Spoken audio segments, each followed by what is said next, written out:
Hello all, இன்னைக்கு நான் ரொம்ப ஹெல்த்தியான ஒரு ட்ரெடிஷ்னல் ஸ்வீட்டு கருப்பு உளுந்தங்களி பண்ண போறேன். இது மார்னிங் பிரேக்ஃபாஸ்டா கூட நம்ம சாப்பிடலாம். ரொம்ப ரொம்ப நல்லது. இது ரொம்ப ஈஸியா பண்ணலாம்.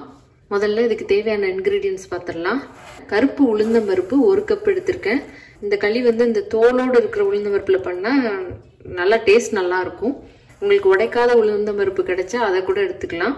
1/4 கப் பச்சரிசி ரா ரைஸ் 4:1 ரேஷியோல நம்ம எடுத்துக்கணும். உளுந்தம்பருப்பு 1 கப்னா இது 1/4 கப்பு. அதுக்கப்புறம் பனவெல்லம், பாம் சுகர், நம்ம ஊர்ல இது கருப்பட்டின்னு சொல்லுவாங்க. அதுக்கப்புறம் வாசனைக்கு ஏலக்காய் எடுத்திருக்கேன். அப்புறம் நல்லெண்ணெய், செசமே ஆயில். இவ்வளவுதான் இன்கிரீடியன்ஸ். இப்போ இதை எப்படி பண்றதுன்னு பார்க்கலாம். முதல்ல இதுக்கு உளுந்தம்பருப்பு அரிசி ரெண்டையுமே நம்ம தனித்தனியா வறுத்து எடுத்துக்கணும். நல்ல வெயிட்டான கடாயா இருந்தா ஈவனா நல்லா வறுபடும். உளுந்தம்பருப்பு நல்லா வறுபட்ட வாசனை வரும். அந்த வாசனை வந்தா நம்ம எடுத்துடலாம்.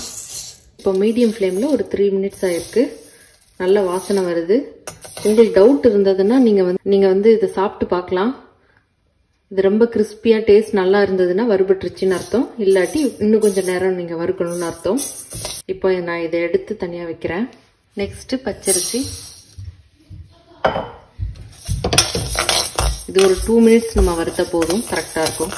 இப்போ இதையும் தனியா எடுத்து வச்சு இது ஆறுனதுக்கு அப்புறம் நல்லா மிக்சியில போட்டு பவுடர் பண்ணிக்கணும். சில பேர் தனித்தனியா அரைப்பாங்க. நான் இதை ரெண்டையும் சேர்த்து தான் அரைக்க போறேன்.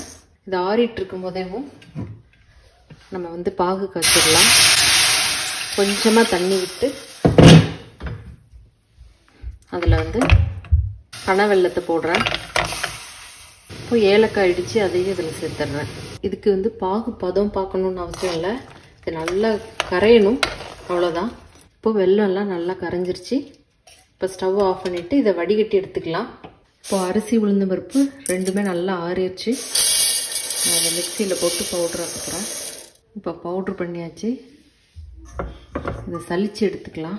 என்கிட்ட பெரிய சல்லடை இல்லை, அதனால நான் இதில் பண்ணுறேன். இது மாதிரி அறுபடாததை தனியாக எடுத்து வச்சுட்டு அதை திரும்ப அரைச்சி அதையும் திரும்ப சலிச்சுக்கலாம். இந்த பவுடர் நீங்கள் மொத்தமாக பண்ணி வச்சு ஏர்டைட் கண்டெய்னரில் போட்டு வச்சுக்கிட்டிங்கன்னா அப்பப்போ நீங்கள் இன்ஸ்டண்ட்டாக அந்த களி பண்ணலாம். இப்போ சலிச்சாச்சு. இந்த பவுடர் நீங்கள் வத்த குழம்பு புளிக்குழம்பு பண்ணும்போது இந்த பவுடர் 1 டீஸ்பூன் நீங்கள் குழம்புல சேர்த்திங்கன்னா குழம்பு நல்லா கெட்டியாக வரும், டேஸ்ட்டும் நல்லா இருக்கும். கடாயில் போட்டுட்டு நம்ம ஸ்டவ் ஆன் பண்ணலாம். இதில் கொஞ்சம் கொஞ்சமாக நம்ம பாகு சேர்க்கணும். ஸ்டவ்வை லோ ஃப்ளேமில் வச்சுட்டு கட்டி கட்டாமல் கொஞ்சம் கொஞ்சமாக நம்ம பாகு சேர்க்கணும். இப்போ இந்த மாதிரி கிளறி விட்டுட்டே இருக்கணும். மாவு ரொம்ப கெட்டியாயிடுச்சு, இன்னும் கொஞ்சம் வேகணும் அப்படின்னா 1 or 2 டீஸ்பூன் ஹாட் வாட்டர் சேர்த்து அதை கிளறி விடலாம். 1 டேபிள் ஸ்பூன் நல்லெண்ணெய் சேர்க்குறேன். ஸ்டவ்வை லோ ஃப்ளேமில் வச்சுட்டு கிளறி விட்டுட்டே இருக்கணும். உங்களுக்கு நான்ஸ்டிக் தவால பண்ணால் நல்லா ஒட்டாமல் வரும். இப்படி எடுத்து பார்க்கும்போது கையில் ஒட்டாமல் வரணும். அது வரைக்கும் நம்ம கிளறி விட்டுட்டே இருக்கணும். இந்த மாதிரி ஒரு பவுலில் மோல்டு பண்ணி நடுவில் நல்லெண்ணெய் விட்டு சர்வ் பண்ணணும். இது ரொம்ப ரொம்ப டேஸ்டியான ஹெல்த்தியான ஒரு டிஷ்ஷு. வாரத்துக்கு ஒரு தடவை பசங்களுக்கு பண்ணி கொடுக்கலாம். நீங்களும் இதை மறக்காமல் ட்ரை பண்ணி பாருங்கள். Thank you all.